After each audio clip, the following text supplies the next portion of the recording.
Bismillahirrahmanirrahim. Assalamualaikum warahmatullahi wabarakatuh.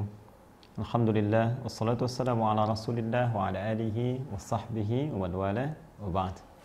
Saudara-saudariku, semoga selalu sehat, imannya semakin menguat, dan semangat menunaikan amal saleh mengisi khususnya waktu-waktu Ramadan kita. Berusaha selalu mendekat pada Allah Subhanahu wa taala dan memperbanyak doa untuk kita semua. Semoga Allah berkenan memberikan kesempatan bagi kita untuk menyempurnakan Ramadan kita di tahun ini, insyaallah. Baik, hari ini kita coba lanjutkan kembali untuk melihat beberapa pertanyaan kawan-kawan yang disampaikan yang kiranya bisa kita diskusikan dengan izin Allah Subhanahu wa taala. Ada dari sekian pertanyaan, Ustadz, bacaan doa buka puasa itu dibacakan sebelum berbuka atau setelah berbuka? Baik, bacaan doa berbuka puasa dibacakan sebelum berbuka atau setelah berbuka. Barangkali lebih tepatnya saat berbuka mungkin ya. Nah, kalau sebelum berbuka ya waktunya belum tiba. Pada asar itu sebelum berbuka. Pada zuhur sebelum berbuka ya. Mustahil kita baca doa buka puasa sebelum buka puasa. Ya, kalau setelah berbuka mungkin agak mendekati ya. Ya, kita lihat dulu, misalnya kita ambil salah satu doa yang jarang diperdebatkan ya.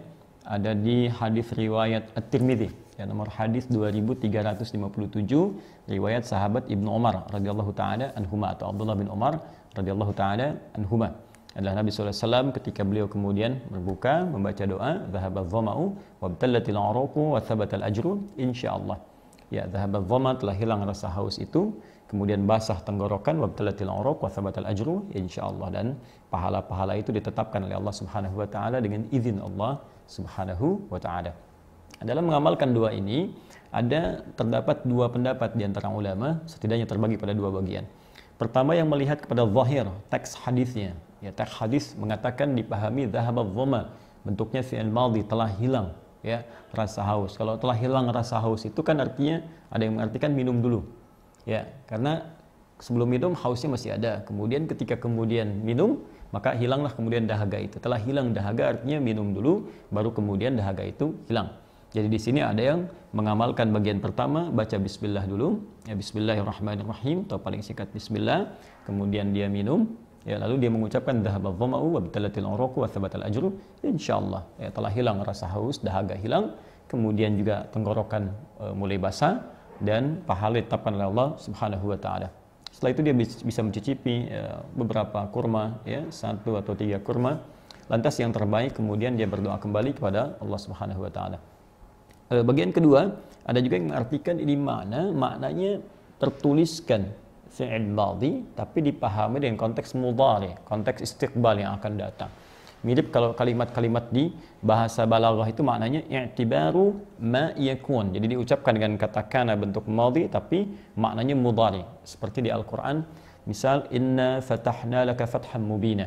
Ya, sungguh kami telah bukakan bagimu pembukaan yang besar ya, dengan penaklukan kota Mekah. Ya, telah kami taklukkan Mekah untukmu. Ya, padahal Mekahnya belum takluk.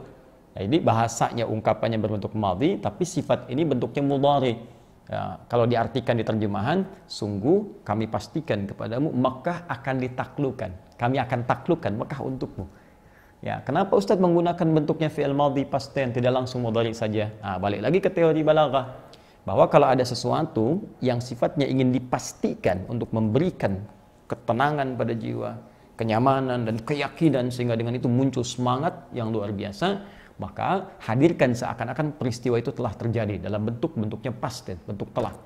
Jadi seakan-akan Allah yang katakan, hei, penaklukan Mekah itu pasti saya berikan kepadamu, saya akan buka Mekah untukmu.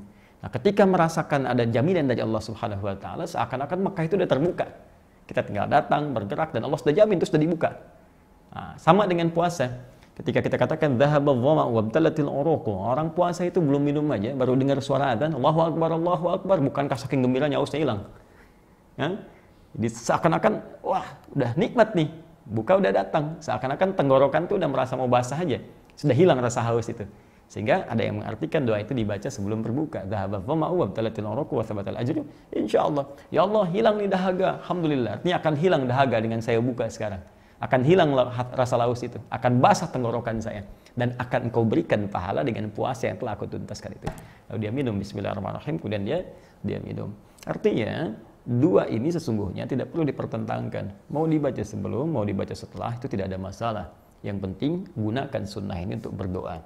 Dan jangan lupa, yang terpenting adalah doa ini baru pengantar, teman-teman. Baru pengantar. Karena riwayat-riwayat lain menyebutkan bahwa perbanyak doa saat berbuka. Seperti hadis yang sahih disampaikan pada Nabi SAW, "Thalathatun la turaddu da'watuhum." Ada 3 golongan yang sulit ditolak doanya, tidak ditolak doanya. Ya, siapa mereka? Satu, al-imamul adil, pemimpin yang adil. Pemimpin yang adil, doanya diterima oleh Allah Subhanahu wa taala. Kemudian yang kedua, as-shaima hatta yuftira, orang puasa sampai buka. Di saat berbuka itu Masya Allah saat-saat mustajab doa, saat-saat mustajab. Diminta kepada Allah, hina yuftir, saat dia berbuka, minta. Jadi ketika Anda katakan wa thabatal ajru insyaallah, pahala akan diberikan oleh Allah, ajrun. Nah, maka ada 2 jenis pahala yang diberikan oleh Allah untuk orang puasa. Ya, yang pertama, dan dua-duanya menggembirakan, memberikan kegembiraan orang puasa. Yang pertama, mengabulkan doa yang dia mohonkan. Yang kedua, memberikan pahala puasa saat tiba di akhirat. 2 ini. Makanya di hadis lain dikatakan farhatani, 2 kegembiraan untuk orang puasa. Lis-shaimi farhatani, bagi orang puasa punya 2 kegembiraan. Farhatun hina yuftir, ya, yang pertama saat dia berbuka. Kenapa dia berbuka gembira? Salah satunya karena doanya langsung diterima oleh Allah Subhanahu wa taala. Dan yang kedua, ketika dia datang di hari kiamat, Allah berikan pahala-pahala puasa yang melimpah baginya. Karena itu, jangan terjebak dengan persengketaan apakah sebelum buka ataukah setelah kemudian berbuka. Ya, yang penting adalah bacakan doa itu, lalu perbanyak doa minta kepada Allah. Ya Allah, berkahi puasa saya, terima puasa saya. Karena kita tidak tahu apa yang kita lakukan apakah diterima atau tidak oleh Allah. Ya Allah, berkahi keluarga saya, berkahi rezeki saya. Ya Allah, mohon berikan kemuliaan kepada saya. Ya Allah, berikan kemuliaan kepada keluarga-keluarga saya. Nah, ini yang kemudian kita perbanyak untuk memohon kepada Allah Subhanahu wa taala. Ya Allah, untukmu aku berpuasa, mohon terima puasaku. Dan ini rizki ya Allah, Engkau telah berikan padaku, berkahi pada rizki itu. Ya Allah, mohon ampuni dosa-dosaku. Ya Allah, berikan rahmat kepadaku. Minta, dan mohonkan kepada Allah Subhanahu wa taala. Ketika Anda bacakan ini dengan niat ikhlas, semoga itu bagian yang diijabah oleh Allah Subhanahu wa taala. Kalau yang tadi di bahasa Arab kan, bahasa Arabnya Allahumma laka sumtu wa bika amantu wa ala rizkika aftartu. Ya, kurang lebih demikian bahasa Arabnya. Allahu taala alam bis-shawab. Assalamualaikum warahmatullahi wabarakatuh.